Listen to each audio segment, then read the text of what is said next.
The wind pressed against Clara's windshield like a living thing, snarling across the lonely forest road. Rain smeared the glass with muddy streaks as her wipers groaned in protest.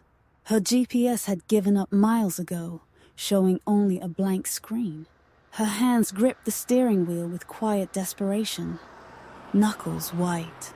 Ahead, through a veil of shadow and sleet, a faint silhouette emerged. A grand mansion cloaked in twilight mist, unreachable by logic, yet inescapably present. She hadn't planned to come this way. Clara was supposed to be halfway to her sister's by now, far from the suffocating memories of her past. But the storm diverted her, and with the road behind her flooded, she had no choice. A signpost, rusted and barely legible, stood to the side. Maya Hill Estate, it read, as if offering an invitation written in ancient regret. Her headlights flickered. The house loomed, inviting her in like a forgotten dream. It was an anachronism, Victorian in shape, yet somehow twisted, as though pieces of centuries clashed within its timbered frame. Clara parked her car on the gravel path, the tires crunching through leaves long dead. The mansion's doors creaked open without touch. The interior was dark, filled with a scent of damp parchment and dying roses. Somewhere within the vast halls, a clock chimed 13 times. She hesitated on the threshold. Inside, the air was thick with silence, like water pressing down on the soul. The others were already there. 4 strangers, just as lost, drawn in by storm or fate. An older couple with sunken eyes. A man with restless hands. A girl no older than 16, wearing a red scarf soaked with rain. No one spoke much. Their glances held suspicion. Or perhaps fear, that speaking aloud might awaken something waiting in the walls. Clara moved through the entrance hall as if in a dream. Gilded mirrors lined the walls, but none reflected correctly. Some were fogged. Others showed impossible images. A child's room, a grave, a reflection of Clara from years ago, crying on a hospital floor. She turned away before the tears returned. This house was more than rot and shadow. It remembered, and worse, it reminded. Night fell swiftly, unnaturally so. The group lit candles they found in tarnished holders. Electricity was dead here. More than dead. Absent. As if it had never been conceived. Rooms stretched in odd proportions, and corridors twisted like serpents. A sitting room had windows that overlooked nothing but swirling fog, no matter where the house should logically face. Clara's pulse echoed loudly in her ears. They agreed to stay together, but the mansion had its own designs. Walls shifted when no one watched. The staircase vanished, doors relocated, leading to closets one moment and endless hallways the next. The house seemed to breathe, the wallpaper pulsing faintly beneath their touch. Whispers came at the edge of sleep. Never loud, always just barely audible, like forgotten lullabies sung by someone long dead. Clara found herself drawn to a study she hadn't seen before. Books coated in mildew lined the shelves. On a desk sat a journal, open to a page that read, "It begins again. The house always chooses." Her fingers hovered over the page. The ink was still wet. She turned the pages carefully. Names were listed, dates too. Her own surname was among them, scrawled beside a date that hadn't come yet. Panic set in like frostbite, slowly, numbing. She backed away, heart pounding. But the hallway outside was different now, too narrow, ceiling too low. A portrait on the wall, which she hadn't noticed before, depicted her standing in the entryway, dressed not in her current clothes, but a white gown, frayed at the hem, her eyes hollow. She stumbled back, nearly knocking over the candelabrum behind her. She found the girl in the red scarf seated on the staircase. Murmuring to herself, Clara approached slowly, asking if she was all right. The girl looked up, eyes glassy. "She called me here," she whispered. "Said I left her, but I never did. I just couldn't find the door again." Before Clara could ask who she was, the girl pointed down the hall. "She's waiting, in the nursery."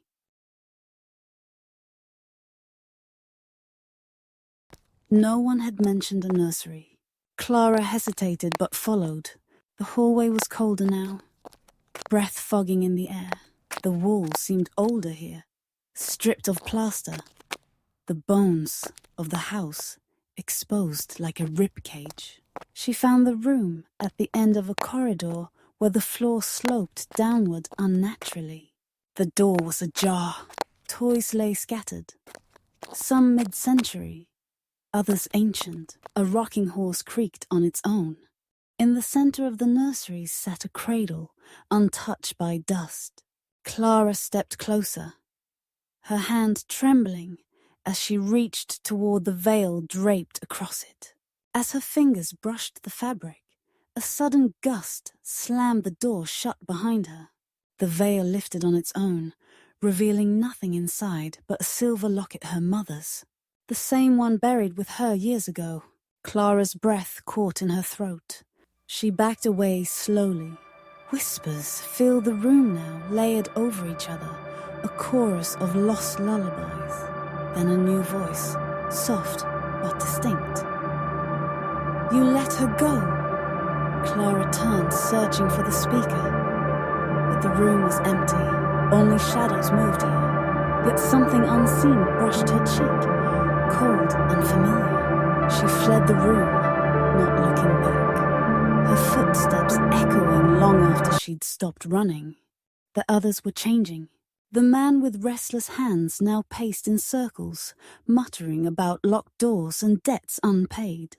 The older couple sat in silence, holding hands as tears rolled down their cheeks. "It's her again," the woman said once. "Every time. She punishes us for leaving." Clara didn't ask who she was. The house was revealing enough, or perhaps it was remembering for them all. Clara began to dream in the house's voice. Her nights were thick with visions, corridors crumbling into oceans, hands reaching from walls, a child sobbing from within the fireplace. In one dream, she saw herself as a girl again, hiding beneath her father's desk, listening to her parents argue. The voices became the same as those whispering in the house. Past and present were beginning to bleed together. She tried to leave. They all did. But the front door was gone, replaced by a mirror. When she touched it, her reflection didn't mimic her. It reached for her, eyes wide in terror, as though she were the one trapped inside. Clara screamed, but no one came. Only the wind answered, moaning through the walls like a morning choir. They discovered a dining hall behind a wall that hadn't existed before. The table was set for 7, though they were only 5. Each place bore a name etched in brass. Clara's was in the middle. "What is this?" she asked. The older man shook his head. "A memory, or maybe a warning." The youngest girl didn't sit. She stared at a chair across from Clara. "She used to sit there," she said, "before the fire." That night, the girl disappeared.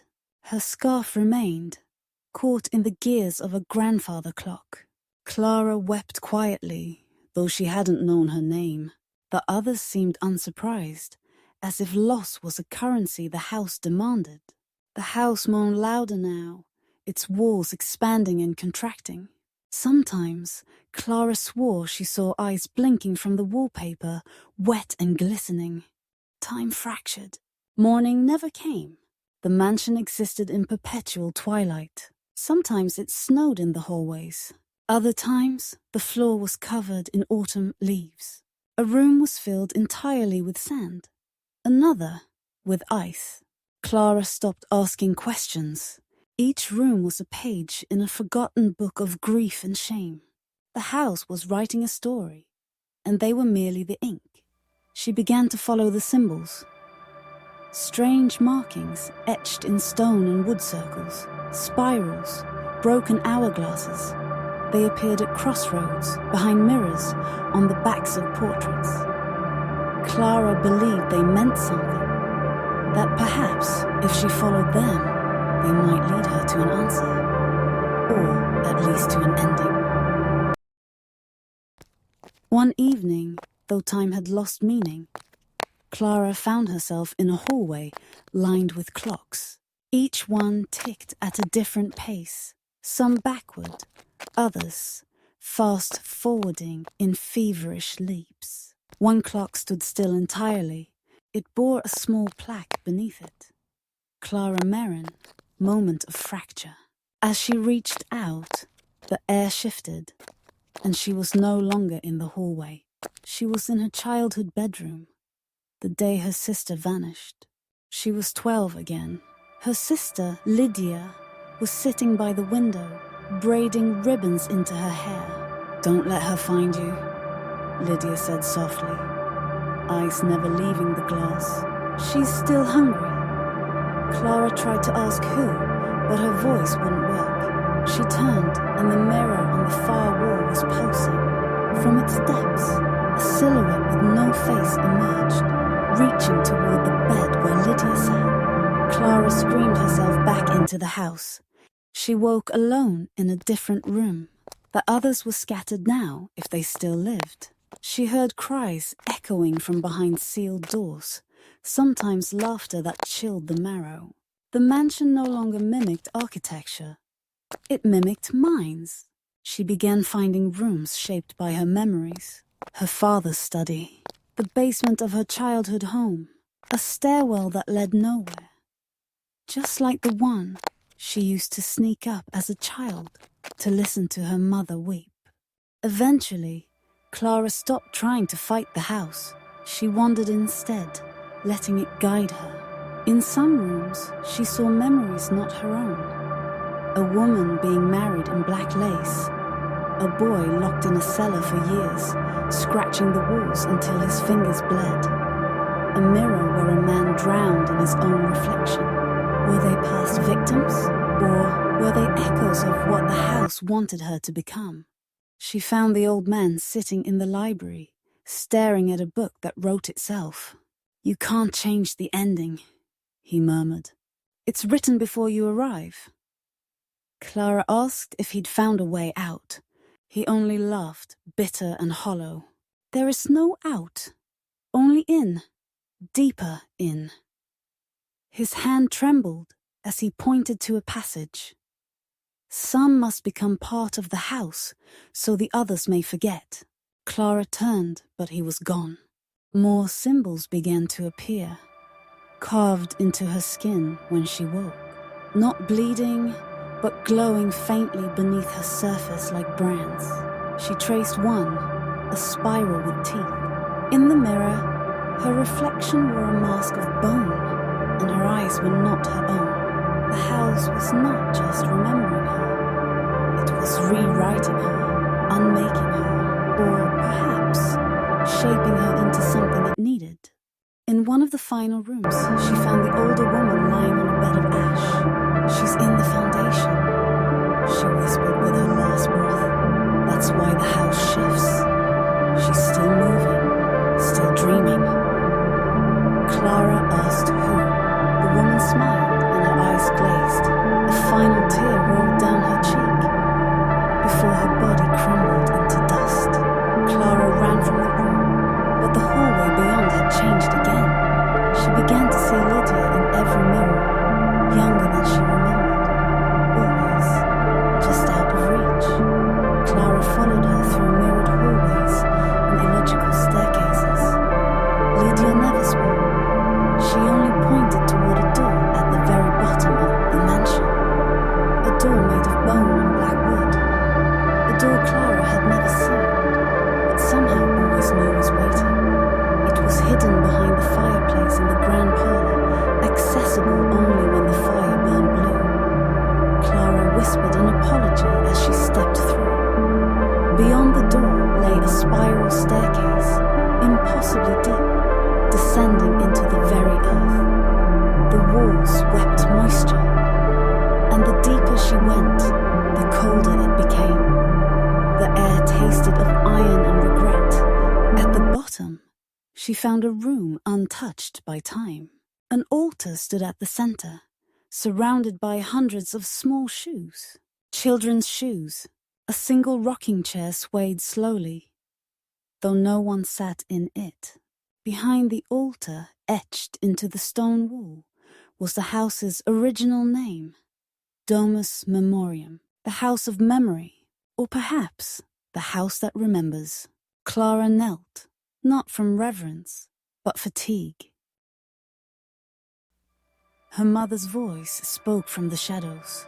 You didn't come when she called. That's why she took her. That's why she made this place. Clara spun around, but there was only the rocking chair. The air shimmered. A figure stepped forward. It was Lydia, but older now, her face pale and hollow.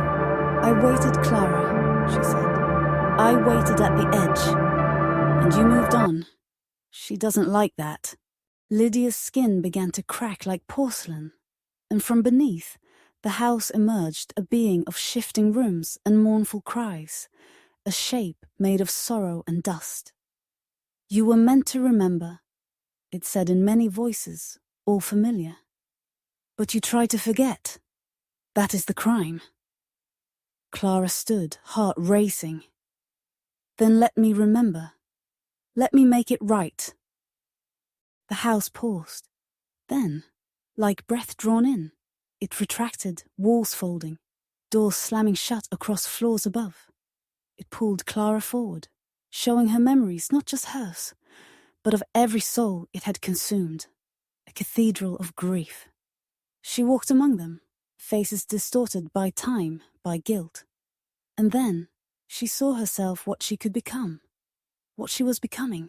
She was offered a choice: stay and hold the house together with memory, or leave and let it collapse, taking the souls within.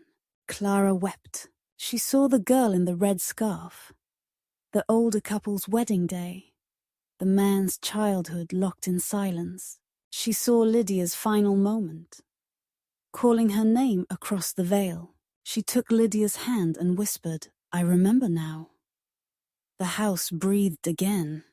When she woke, the mansion was gone. The forest was bright and alive, as though no storm had ever passed. Her car was dry. The road was clear. Clara stood where the house had once stood, a vast, empty clearing now filled with wildflowers and birdsong. In her hand was the silver locket, warm to the touch. The symbols on her skin had faded. She drove for hours, half expecting the road to bend and bring her back. But it didn't. She reached her sister's house in the early evening. When her sister opened the door, she paused, unsure. Clara, she said slowly, eyes wide. You look different. Clara smiled. I just took a detour. She didn't speak of the house or of Lydia, who now stood quietly in the mirror behind her. Life resumed, but shadows followed. Clara dreamed of shifting staircases and voices calling her name. She began to sketch the mansion in her sleep. Some mornings she awoke with pages full of blueprints she never remembered drawing. Her therapist called it trauma memory. Clara didn't correct her. Some memories were never meant to be understood, only carried. Years passed. The dreams became less frequent, though the mirror in her hallway sometimes showed her rooms she didn't recognize. One day, a letter arrived with no return address. Inside was a photograph, black and white, of Maya Hill Estate, dated 1883. In the window stood a woman in a white gown. Clara turned the photo over, written in faded ink. The house is waiting. The house remembers. That night, she found herself walking in her sleep, feet moving toward the mirror. Lydia was waiting again, eyes softer now. "It's not done," she said. Clara nodded. "I know." The mirror didn't resist this time. It accepted her, folding open like a door. As she stepped through, her old house behind her faded into mist. The air grew colder. The scent of dying roses filled her lungs. She returned not as a prisoner, but as a keeper. The mansion welcomed her, not with terror, but with memory. Rooms shifted for her now, revealing their truths in quiet sighs and solemn hush. She walked its halls with bare feet, tracing stories with her fingers along the wallpaper. Clara became the whisper in the wood, the guardian of grief. And somewhere deep within the foundation, Lydia finally slept.